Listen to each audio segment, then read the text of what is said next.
Overstock.com is an online retail site launched in 2019.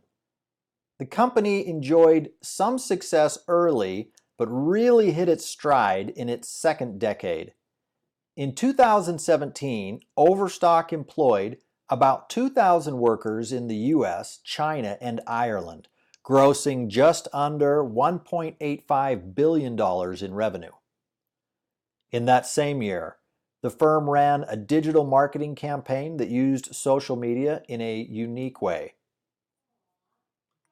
Different than previous campaigns, which included messages from the eccentric founder and CEO or spunky president that were focused on culture, ethical sourcing, and establishing Overstock as a brand with soul, it was different than commercials that depicted piles of product or flying vacuum cleaners that reinforced the brand image of Overstock.com being a place to buy overstocked goods.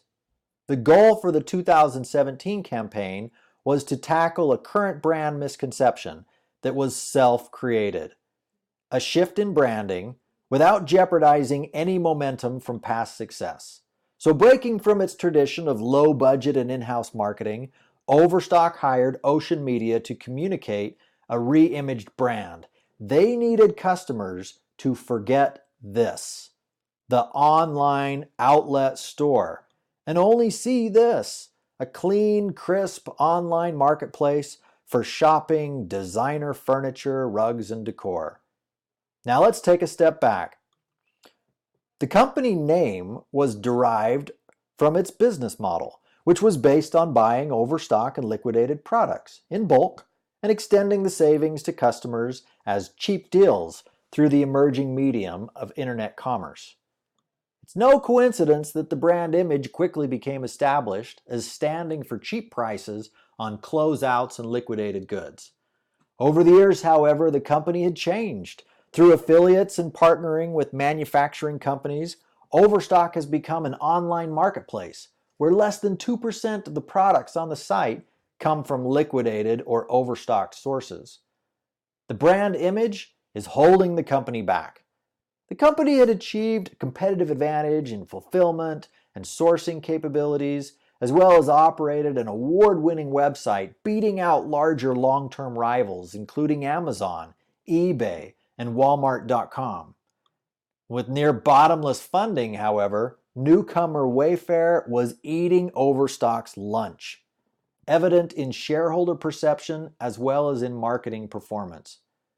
Operating in Overstock's chosen niche market of online furniture and home goods sales, this was particularly bad news.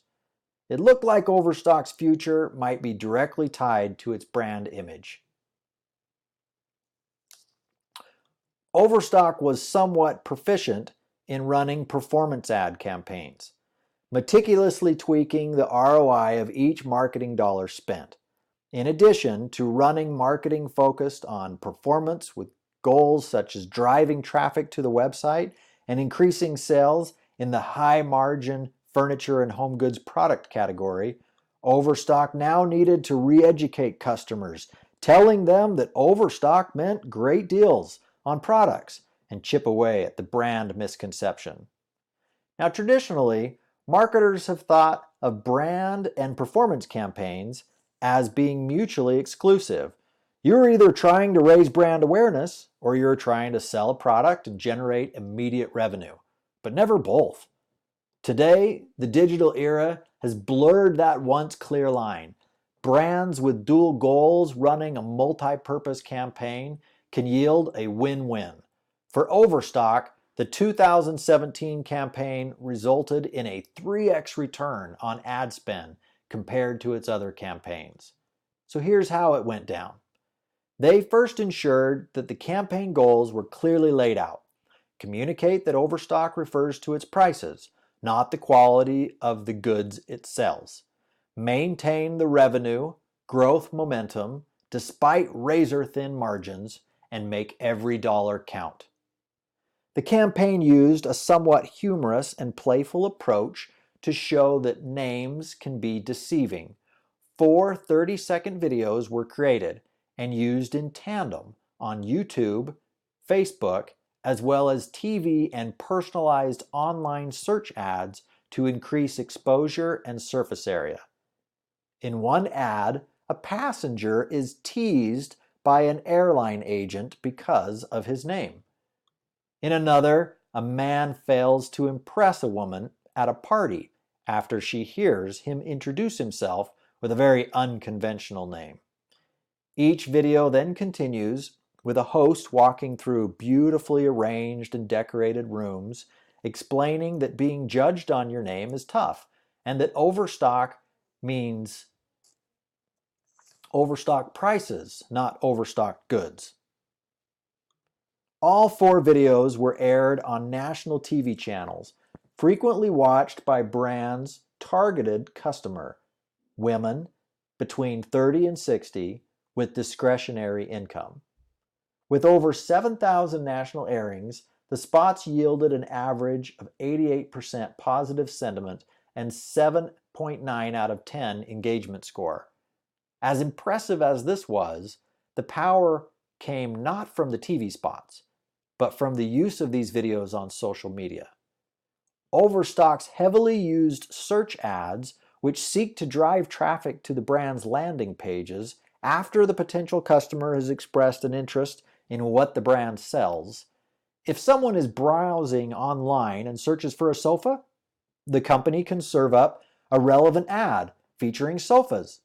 Using tools available on YouTube, Overstock was able to take this knowledge of what customers were looking to buy and apply it through video. If someone on YouTube had clicked on a search ad for sofas, Overstock followed up with a video ad. Because the customer had already shown interest in the product, the campaign spending was highly efficient. This also took advantage of the cross-selling opportunity.